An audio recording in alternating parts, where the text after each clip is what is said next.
known for an ability to keep flying after taking multiple rounds of enemy machine gun fire, land and operate in rugged terrain, destroy groups of enemy fighters with a 30mm cannon and unleash a wide arsenal of attack weapons. The A-10 is described by pilots as a flying tank in the sky, able to hover over ground war and provide life-saving close air support in high-threat combat environments. It is built to withstand more damage than any other frame that I know of. It's known for its ruggedness. A-10 pilot Lieutenant Colonel Ryan Hayden, 23rd Fighter Group Deputy, Moody AFB, told Scout Warrior in an interview. The pilot of the A-10 is surrounded by multiple plates of titanium armor, designed to enable the aircraft to withstand small arms fire and keep flying its attack missions. The A-10 is not agile, nimble, fast or quick, Hayden said. It's deliberate, measured, hefty, impactful, calculated and sound. There's nothing flimsy or fragile about the way it is constructed or about the way that it flies. A-10 Thunderbolt II, affectionately known as the Warthog, has been in service since the late 1970s and served as a close air support combat aircraft in conflicts such as the Gulf War, Operation Enduring Freedom, Operation Iraqi Freedom and Operation Allied Force in Kosovo, among others. Having flown combat missions in the A-10, Hayden explained how the aircraft is specially designed to survive enemy ground attacks. There are things built in for redundancy. If one hydraulic system fails, another one kicks in, he said. If the aircraft loses all of its electronics including its digital displays and targeting systems, the pilot of an A-10 can still fly, drop general-purpose bombs and shoot the 30mm cannon, Hayden explained. So when I lose all the computers and the calculations, the targeting pod and the heads-up display, you can still point the aircraft using a degraded system at the target and shoot. We are actually trained for that, he said. Unlike other air platforms built for speed, maneuverability, air-to-air dogfighting and air-to-air weapons, the A-10 is specifically engineered around its gun, a 30mm cannon aligned directly beneath the fuselage. The gun is also called a GAU-8 Gatling gun. The 30mm cannon has 7 barrels. They are centered the way the aircraft fires. The firing barrel goes right down the center line. You can point the aircraft and shoot at the ground. It is designed for air-to-ground attack, Hayden explained. Armed with 1,150 rounds, the 30mm cannon is able to fire 70 rounds a second. Hayden explained the gun alignment as being straight along the fuselage line without an upward cant like many other aircraft have. Also, the windows in the A-10 are also wider to allow pilots a larger field of view with which to see and attack targets. The engines of the A-10 are mounted high so that the aircraft can land in austere environments such as rugged, dirty or sandy terrain, Hayden said. The engines on the A-10 are General Electric TF34, GE-100 turbofans. I've seen this airplane land on a desert strip with the main gear buried in a foot of sand. On most planes, this would have ripped the gear up, but the A-10 turned right around and took off, he added. There have been many instances where A-10 engines were shot up and the pilots did not know until they returned from a mission, Hayden said. These aerodynamic configurations and engine technology allow the A-10 to fly slower and lower, in closer proximity to ground forces and enemy targets. The wings are straight and broadened. The engines are turbofan. They were selected and designed for their efficiency, not because of an enormous thrust. We have a very efficient engine that allows me to loiter with a much more efficient gas burn rate, Hayden said. Close air support. By virtue of being able to fly at slower speeds of 300, the A-10 can fly beneath the weather at altitudes of 100 feet. This gives pilots an ability to see enemy targets with the naked eye, giving them the ability to drop bombs, fire rockets and open fire with the 30mm cannon in close proximity to friendly forces. We shoot really close to people. We do it 50 meters away from people. I can sometimes see hands and people waving. If I get close enough and low enough I can see the difference between good guys and bad guys and shoot, Hayden explained. The aircraft's bombs, rockets and cannon attack enemies up close or from miles away, depending on the target and slant range of the aircraft, Hayden added.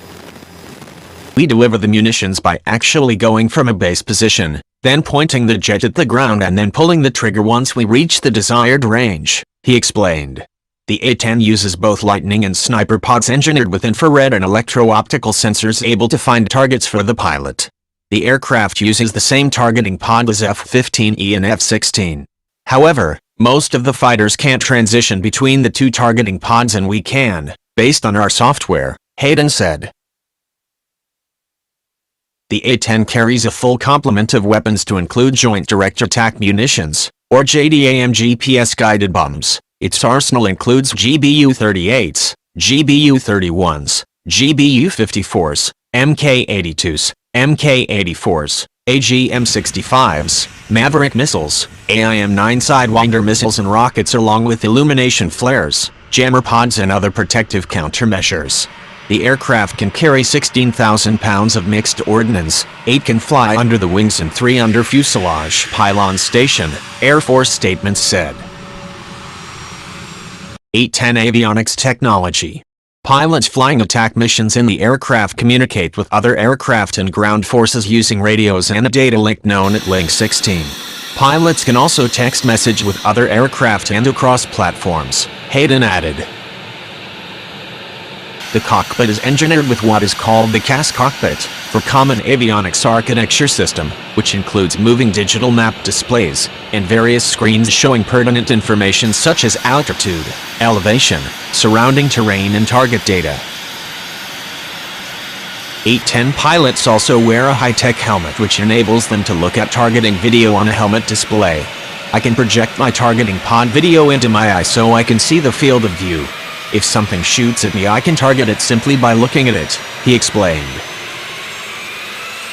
Operation Anaconda.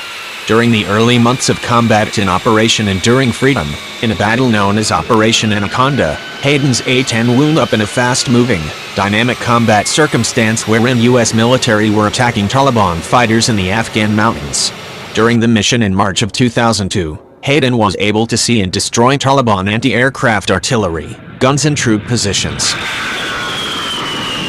We could see tracer fire going from one side of the valley to the other side of the valley. We were unable to tell which was from good guys and which was from bad guys.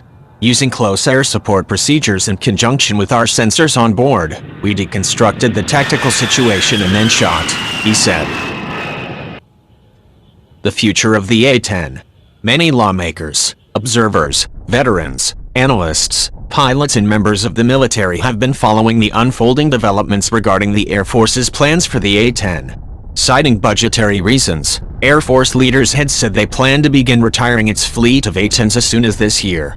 Some Air Force personnel maintained that other air assets such as the F-16 and emerging F-35 multi-role stealth fighter would be able to fill the mission gap and perform close air support missions once the A-10 retired.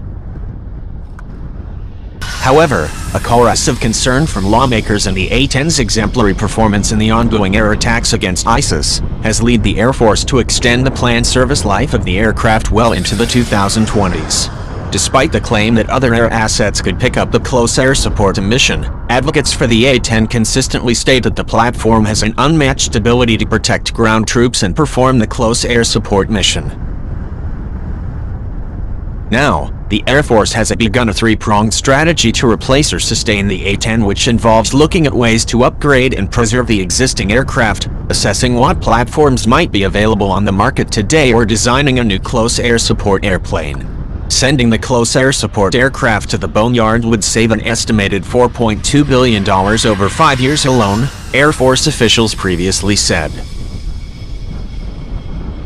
The overall costs of the program, including life cycle management, sustainment and upkeep, had made the A-10 budget targets for the service. However, many lawmakers pushed back on the plans.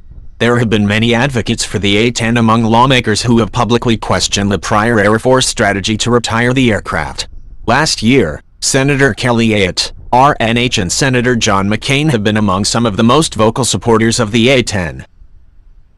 On several previous occasions, Ayotte has challenged the Air Force decision to retire the plane.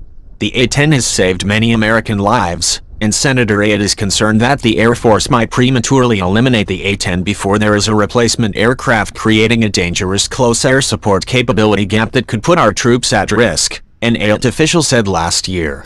McCain, chairman of the Senate Armed Services Committee, welcomed the news that the A-10 might remain longer than the Air Force had planned.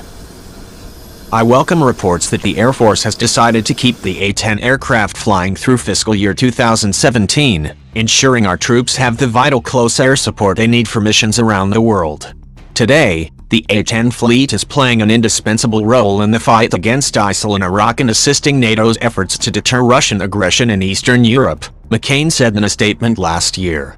Also, the A-10 has been performing extremely well in ongoing attacks against ISIS, creating an operational demand for the durable aircraft and therefore reportedly informing this Air Force decision.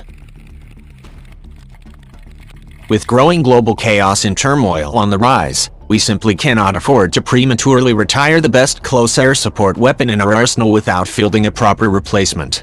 When the Obama administration submits its 2017 budget request in the coming weeks, I hope it will follow through on its plan to keep the A-10 flying so that it can continue to protect American troops, many still serving in harm's way, McCain added. Although the continued existence of the A-10 is assured well into the next decade, the debate about what, if anything, might be able to replace it is quite likely to continue.